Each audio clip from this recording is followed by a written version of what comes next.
Hi everyone, this is Jim and welcome back to my YouTube channel. At Instagram post ni Barbie Fortesa kahagabi, akala nung watch ko, fit ko na kasi steps ko lang ang nabibilang niya. Di niya nabibilang yung kinakain ko. Tapos yung laughing emoji. At yun na nga, binura to ni Barbie. Grabe. Bakit kaya? Pero ano yung mukha kasing medyo malungkot yung eyes. Feeling ko lang At yan na nga, yung mga masasarap na kinain ni Miss Barbie Fortesa sa Korea at binura niya ngang post. Ayan o, wala na po siya guys. So parang ano lang, ilang minuto lang pinost ni Barbie, tapos binura agad. At thank you sa mga fina-follow natin sa Twitter at nakuna nila agad ang screenshot. Ako nga sinisave ko pa lang. Pucha, hindi ko na nakuha. Kainit. At next naman, yun ng Instagram post ni David, yung sa Nivea. Kaya daw binura kasi hindi malinaw yung nakasulat do sa phone. Akala nung iba Barbie or Barbara, haha. O baka may mapraning na naman dyan at magpa-thread ulit. Haha. Ayan na nga. So kaya daw binura yung scene na yan dun sa dun sa kay David at dinilit para linawin, baka may magwala at mapraning na naman na fans at magpa-thread at mahal ka na naman. Hahaha. So feeling nga ni Tingy ay siguro nagreklamo nga yung ibang mga D-stan like MM na so dyan nga sa bagong video nilinaw nga ni David na hindi Barbie yung tinatawagan dun sa commercial or paid ad. At next naman ay post ng David Troops. Ayan nga, David Licao ko seen yesterday at Kuya Korea SM Manila. At ito nga, TikTok post ni Cams. Nakita mo si Crush hapol pa sa Valentine's Day. Hi David. At ito na nga yung video na napaka-cute na si David. Pero sabi nung friend ko parang aligaga daw. Sabi. At kasama na naman niya si Kenzie na lagi niyang kasama. At yun ang binidyo si cute David. O, tingnan mo, ang lungkot niya ang itsura niya dito. Grabe. Ayan ang iniisip.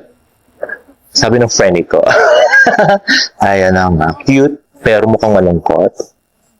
At ayan na nga, more of David. Sayang lang hindi nakunan yung, hindi nila nilinaw yung convo with David Licauco.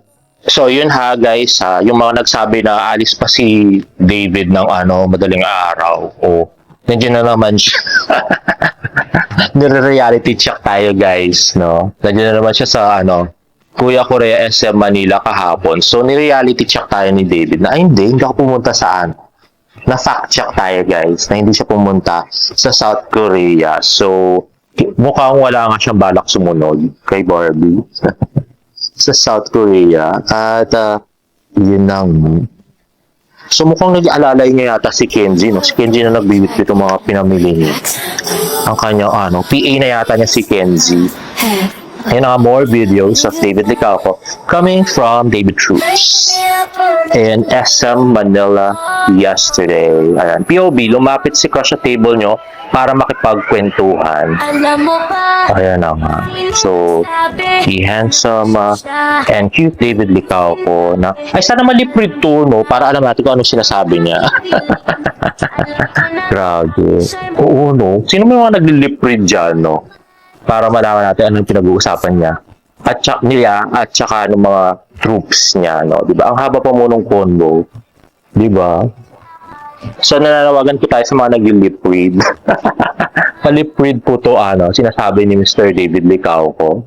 At next naman, ayan, kakapost lang na Simple PH with David Licauco. Get ready for something new and exciting from Simple PH. Let's watch this.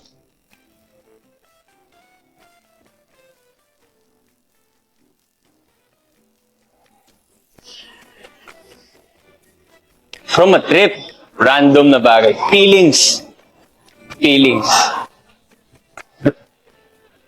Pagbundok, let's say, Tagaytay, ganyan. I'm always there talaga. Once a month, ganon. So, date tayo dun. Siguro pagkasama ko siya. Ayan na nga si David Licauco sa mga cheesy banat niya na hindi natin alam kung para kanino. Sana para kay Barbie. Ay nako, ewan ko sa'yo, David.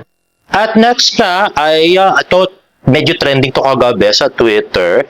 Sa It's Showtime, hindi mapigilan ni Rochelle Pangilinan na matawa at mag-react sa mga linyang binitawan ni Jack Roberto habang nagbibigay ng komento sa isang contestant ng Sexy Babe. Let's watch this. Magpapapana ako. Wow! This time, sana sa tamang tao.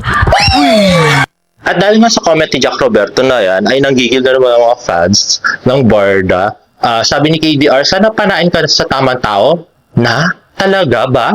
Ikaw pa talaga nagsabi niyan? Sabi nga ni Vice, mag-ingat ka at baka ibang pana ang pumana sa'yo mamaya. Mag-judge ka na lang ng maayos at hindi gamit mo yung breakup nyo for clout. Anyway, pag ikaw, naku, be careful what you wish. Pag ikaw napana pag uwi, sinasabi ko sa iyo. Mga ibang pana yun. At tweet nga ni Ate Kai Barbie, alam mo, nagtitimpi lang ako sa'yo eh. Ayoko i-bash ka dahil di ako ganon at iniisip ko rin na minsan sumayat kinilig ako sa inyo ni B. But this time, parang mali ata na sabihin mo yun. Ang kapal mo naman, para pinalalabas mo na si B, ang maling tao na pumasok sa buhay mo. Tatawa. Bakit? Ba't ka natatawa? At tweet nga ni Present Progressive, not really a gentleman. She decided not to say anything against you, but here you are with a big mouth. Mabuti na lang talaga't nagising si Barbie Fortesa. Gamit na itong linya. Sa tagal kong kasama to sa GMA. Uy, easy muna. At tweet nga ni Marilieta Alimani, kahit kapwa kapuso niya na bagbaran sa kanya, tawang-tawa ako. Ano kaya reaksyon ni B na pinapanood siya? Baka nanggigigil sa galit. Friend ni B si Rochelle. Kaya sabi, gamit na ang breakup nakakahiya siya. Sinubukan ni Rochelle magpigil eh. Pero hindi, kailangan ilabas. Naaalibad pa rin siya. Support.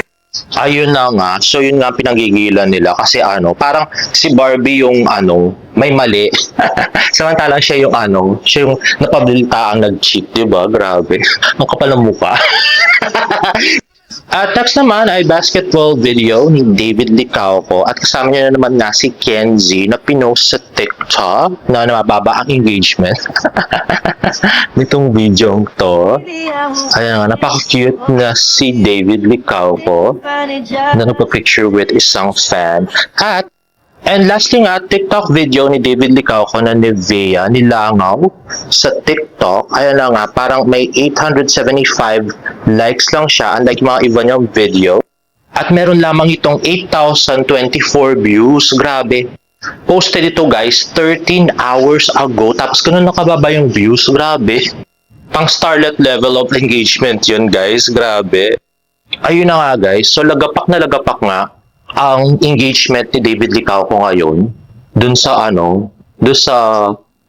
TikTok. Yung sa Instagram kasi medyo mataas yung views ng video kasi naka-share siya sa Facebook, shinare siya ng mga ng ibang mga David fans or D-stans. Pero grabe yung sa TikTok guys, 8,000 for David Licauco, 'di ba? Sobrang baba noon, parang hindi na nila pinanood yung video. At ito nga yung theory ko kung bakit ganyan yung nangyari. Huwag kayong magagalit guys, sa opinion ko lang naman to. Marami kasing nabasag. Dun sa nangyari na yung hindi niya pagsunod sa sa South Korea, 'di ba? Kasi nga eto 'yon yung kasing after ng breakup ng Jack B, super taas ng engagement ni David kasi nga may mga umasa na magiging sila.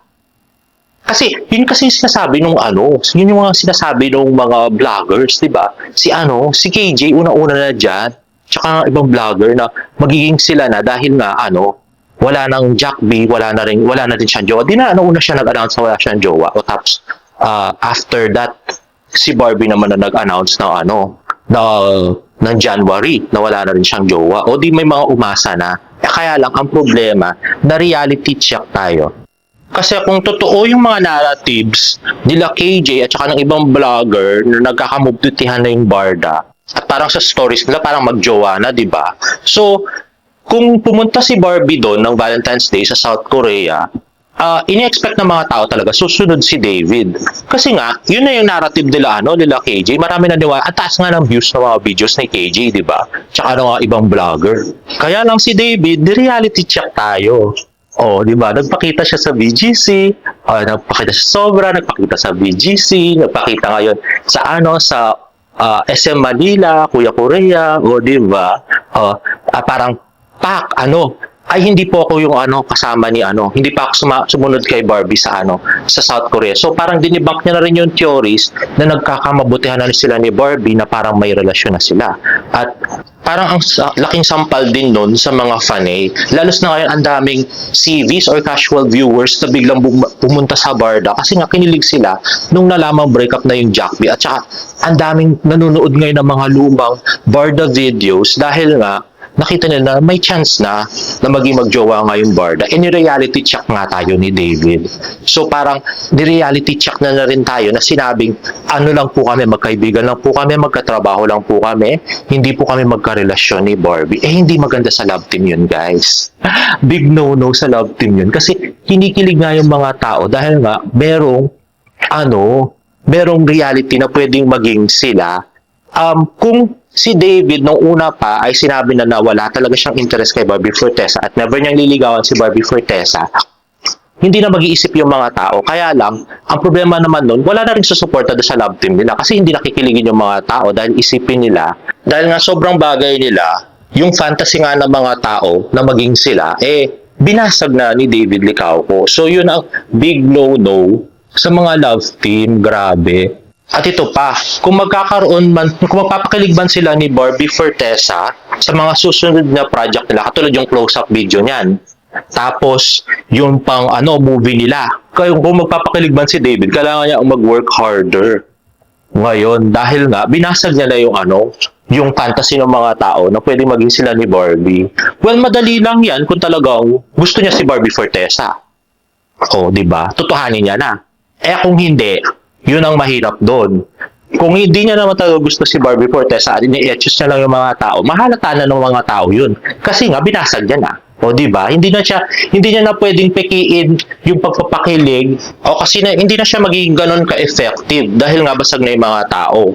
So sana lang mapayuhan ng maayos tong si David sa mga susunod niyang gagawin kasi pagka halimbawa, 'di ba nga sa awarding nga sa sa Lunes nung Platinum Stallion tapos magpa-fan service sila ni Sanya doon. Naku, lalos magagalit yung mga Barda fans sa kanya. Grabe. Anyway, guys, if you like this video, please give it a thumbs up and please subscribe to my YouTube channel for more Barda updates. See you in my next vlog. Bye!